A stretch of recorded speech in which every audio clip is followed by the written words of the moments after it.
नमस्कार दोस्तों, उम्मीद करते हैं आप सब अच्छे होंगे, स्वस्थ होंगे और अपनी पढ़ाई में मस्त होंगे। दोस्तों, आज हम बात करेंगे एंटी और एनबी स्कैन के बारे में।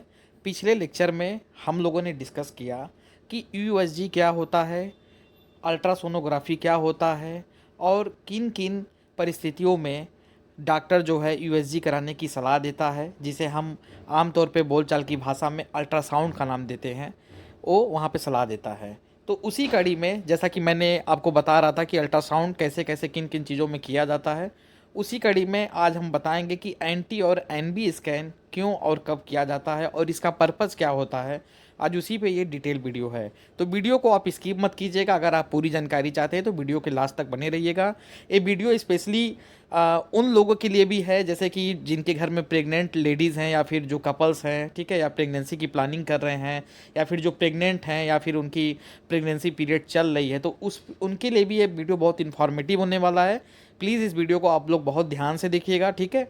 और ये वीडियो मैंने अपने स्टूडेंट्स के लिए ख़ास तौर पे बनाई है क्योंकि उन्हें ये टॉपिक नहीं समझ में आ रहा था।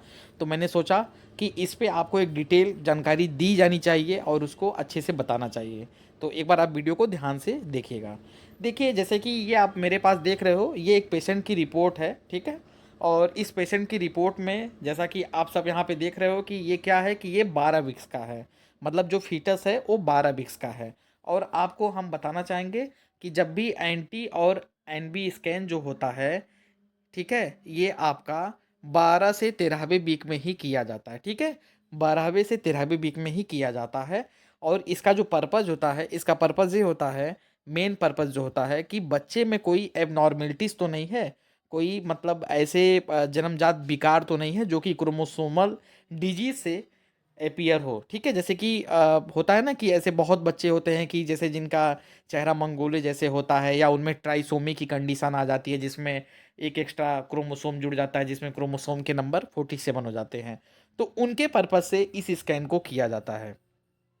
और इस स्कैन में जो बेशक जो हम देखते हैं उसमें हम क्या देखते हैं, उसमें हम देखते हैं न्यूकल ट्रांसकुलेंसी और नेज़ल बोन हम देखते हैं कि नेज़ल बोन अपीयर हुआ है कि नहीं हुआ है, और न्यूकल ट्रांसकुलेंसी इसकी कितनी है, कितना होना चाहिए और कितनी है, ठीक है।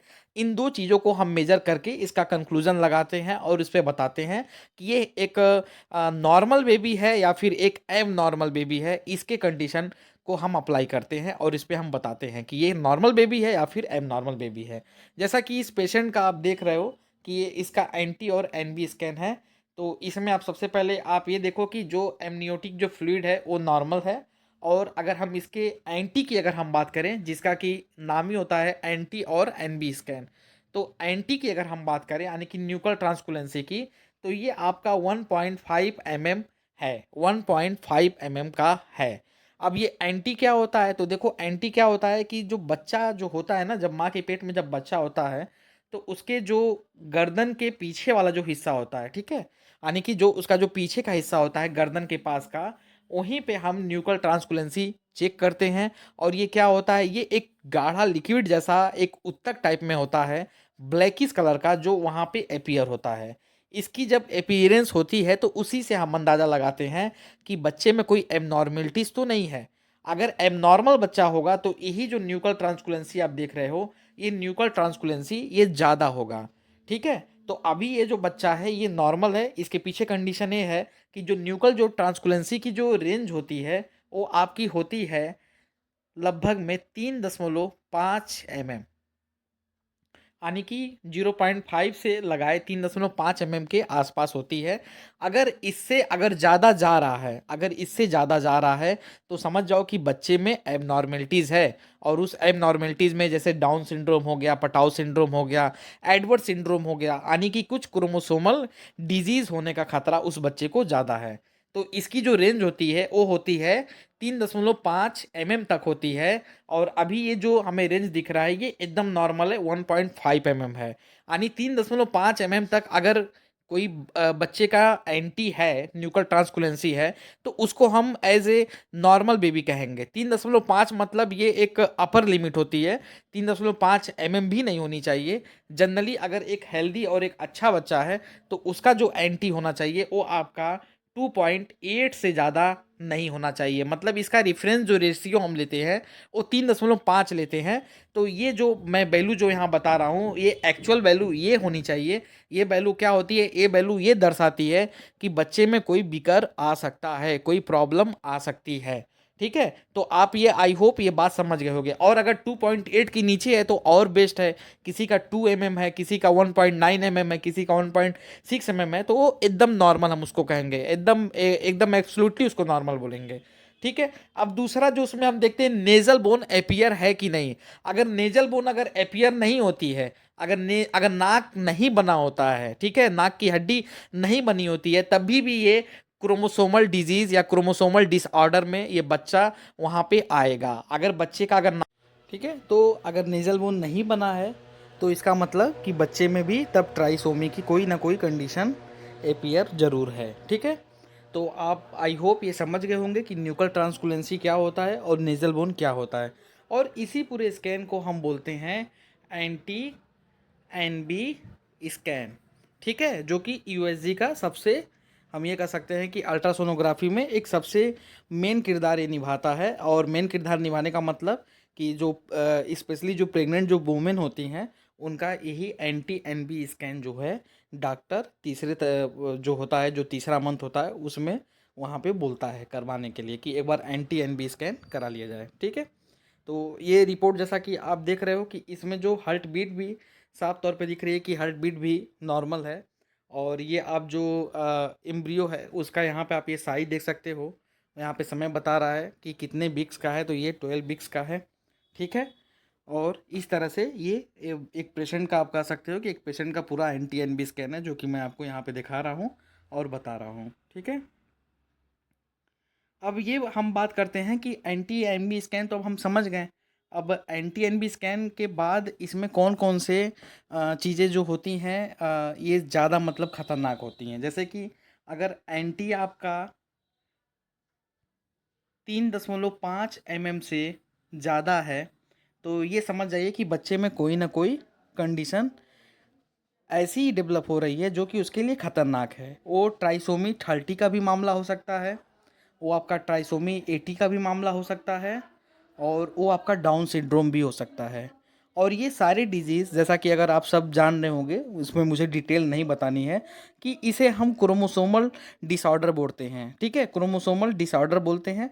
और क्रोमोसोमल डिसऑर्डर में वो डिजीज़ होती हैं जो कि बच्चे का जन्मजात जो विकास होता है वो कहीं ना कहीं बहुत ज़्यादा अफेक्ट पड़ जाता है। और उसमें क्या होता है कि उस अफेक्शन में बच्चा जो होता है वो नॉर्मल से एबनॉर्मलिटीज़ वहाँ पे प्रदर्शित करता है।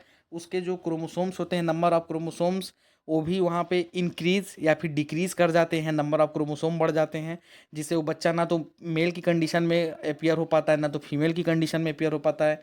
या फिर ऐसे एबनॉर्मलिटीज़ आ जाती है कि वो बच्चा वो असामान्य हो जाता है। जैसे उसका जैसे वो सिर होता है बहुत बड़ा हो गया, ठीक है, कान बहुत छोटा हो गया, हाथ बहुत छोटा हो गया, ठीक है, उसके बाद फिंगर उसके बहुत छोटे हो गए या फिंगर एक दूसरे पे ओवरलैप कर रहे हैं। तो ऐसी कंडीशन को हम वहाँ पे डाउन सिंड्रोम बोलते हैं। ठीक है, ये देखो ये कुछ इसके यहाँ पे करेक्टर मैंने यहाँ पे निकाले हैं। Small ear, small mouth, white spot on the colour part of the eye, मतलब कि आँख पे जो है सफ़ेद चकत्ते, फिर flattened nose and face upward. ठीक है, स्लेनिंग आईज, मतलब कि क्या है कि नाक बहुत चपटी हो गई। ठीक है, उसके बाद जो उनका जो ये पाम होता है, पाम भी वो क्या होता है कि वो छोटा होता है, छोटे फिंगर होते हैं। तो ये कुछ ये डाउन सिंड्रोम के यहाँ पे कंडीशंस हैं। उसी तरह से ये ट्राइसोमी 80 है जिसको हम एडवर्ड सिंड्रोम भी बोलते हैं।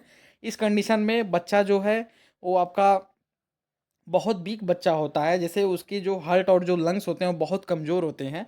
एबनॉर्मलिटीज़ जो वहाँ पे शो करते हैं कि हार्ट बहुत ज़्यादा पंप कर रहा है या बहुत स्लो पंप कर रहा है, या बच्चे के हार्ट में प्रॉब्लम्स, कोई ऐसी प्रॉब्लम्स अपीयर हुई हैं कि जो आगे जाके उसके लिए जानलेवा हो सकती है। जैसे आपने सुना होगा कि बहुत बच्चे होते हैं कि दिल में छेद है या फिर ऐसी कोई दिक्कत है।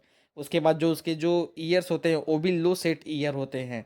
उनके जो फिंगर होते हैं एक के ऊपर एक चढ़े हुए होते हैं। देखिए एक के ऊपर एक यहाँ पे चढ़े हुए होते हैं। ठीक है, देखिए जो फिंगर है एक के ऊपर एक चढ़े हुए होते हैं।